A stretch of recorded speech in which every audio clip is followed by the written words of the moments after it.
Nager dans le sillage. Le premier chapitre nous fait glisser dans un courant subaquatique, où l'eau est à la fois vecteur de mémoire et de transformation.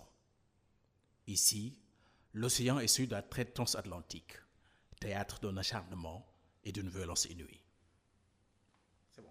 Il est aussi le passage du retour, le symbole d'une mémoire vivante et l'espace qui relie et connecte des cultures affiliées. Le premier maillon de ce premier chapitre est formé par la performance vidéo de Moyempa Priezaka.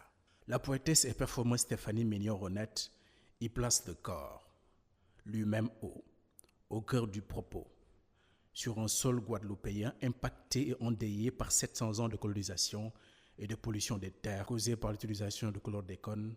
L'artiste dépeint la perte des croyances originelles chez les descendants de femmes et d'hommes africains esclavisés. La danse devient un rituel, un acte de résistance qui ravive une mémoire collective arrachée. Le chapitre se clôt avec l'œuvre vidéo de Younes Ben Siliman. Nous le savions qu'elles étaient belles nos îles.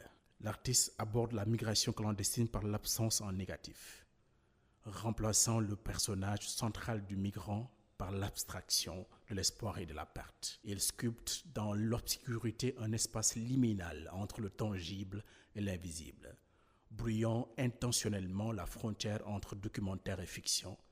Dernier îlot du chapitre, il complète la question soulevée par cette première section à la recherche de l'humain dans l'humain.